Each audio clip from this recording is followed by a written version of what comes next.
Just think about what we can accomplish in the first 100 days of a Trump administration. In the first 100 days of a Trump administration.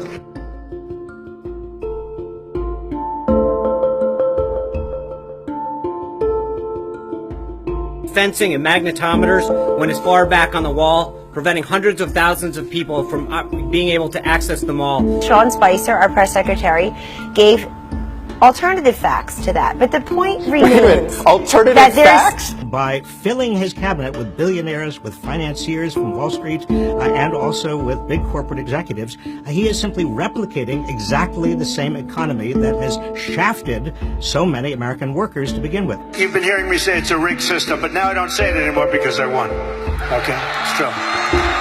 Now I don't care. I don't care. The White House put out a statement on Holocaust Remembrance Day, and there wasn't a mention of Jews in the statement. The chaos, confusion, and anger growing in the wake of President Trump's immigration ban. In Boston, thousands packing the streets. Officers in riot gear in Portland. In Seattle, police pepper spraying an angry crowd, some including children detained upon landing. That's National Security Advisor Mike Flynn. The Washington Post is reporting that his contacts with the Russians before the inauguration were inappropriate, possibly illegal. Are you going to include the Congressional Black Caucus and the Congressional Hispanic Caucus? Well, I would. I tell you what. Do you want to set up the meeting? Do you want to set up the meeting? No. Are they friends of yours? What could be a stunning blow to President Trump's travel ban? A federal judge at this hour granting a Washington Attorney General's request to immediately halt President Trump's executive order on immigration nationwide. Do you respect Putin? I do respect him. Do you? Why? Well, I respect a lot of people, but that doesn't mean I'm going to get along with him. He's a killer, though. Putin's a killer. A lot of killers. We got a lot of killers. Why, you think our country's so innocent? Late December, investigators say retired General Michael Flynn discussed U.S. sanctions against Russia in a phone call with Ambassador Sergei Kislyak.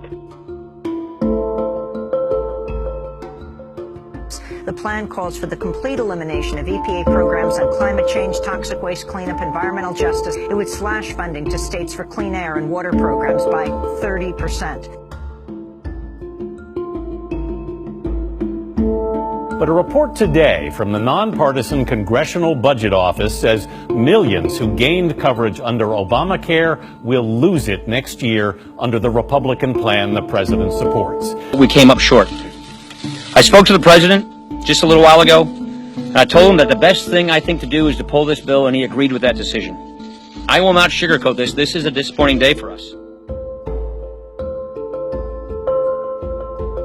This White House is no longer going to routinely release visitor logs showing who's coming to the White House, who they're meeting with, as President Obama did. Jillian, this president apparently thinks transparency is overrated. Well, that's the message. I'm getting it loud and clear.